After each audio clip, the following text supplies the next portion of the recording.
দেখো কি সুন্দর একটা রিমোটের খেলা, গাড়ির খেলা। গ্লাসের ভিতরে আছে গাড়ি, বাইরে আছে রিমোট। দেখতে থাকো রিমোটে গ্লাসের ভিতরে মানে কীরকম কাজ করে দেখতে থাকো। ওরা একটা ভিডিও দেখবা, অনেক ভালো লাগবো। ওরা একটা ভিডিওর মধ্যে রিমোট বাইরে আছে, গাড়ি গ্লাসের ভিতরে আছে, শোকেসের ভিতরে আছে। তবু দেখো কি সুন্দর কাজ করে।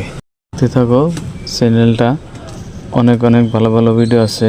সবগুলো ভিডিও দেখো, যেটা তোমাকে ভালো লাগে একটু লাইক করো।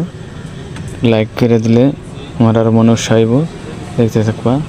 ওই দেখো গাড়িটা কীরকম করে ঘুরতেছে, গাড়িটা অনেক ঘুরতেছে। এই যে গাড়িরও কিছু বাইরের শব্দ হইতেছে, আইবে আমি রেকর্ডিং করতেছি তবু গাড়ির শব্দ হইতেছে। গাড়িটা দেখো কীরকম পাগলার মতো করতেছে, গ্লাসের ভিতরেই করতেছে। গ্লাসের বাইরে কিন্তু রিমোট আছে। তো গ্লাসে দেখো কীরকম পাগলা হয়ে গেছে, বাপ বাপ গাড়ির শব্দ, গাড়ির শব্দগুলো কিছু শোনা যায় না। গাড়িটা পাগলের মতো করতেছে। বাঁ দিকে গেলে দেখো এগুলো করে, ডান দিকে গেলে দিকে করে দেখো রিমোট কাজ করতেছে না। এই যে কাজ করে গেছে, এই দেখো করতে এসে গাড়িটা পাগলা হয়ে গেছে গ্লাসের ভিতরে। দেখতে ও বড়িয়া করছে গো, দেখো দেখো দেখো দেখো দেখো দেখো কি সুন্দর করতেছে। এই যে উল্টা বেলে করছে, এই যে করছে। বাহিরের কিছু শব্দ হতেছে, তার জন্য কিছু শব্দ না। ও দেখো দেখো দেখো ডান সাইডে মারছে। এখন ডান সাইডে মারলে এইরকম করে দেখো, ডান সাইডে মারছে। এই যে দেখো দেখো দেখো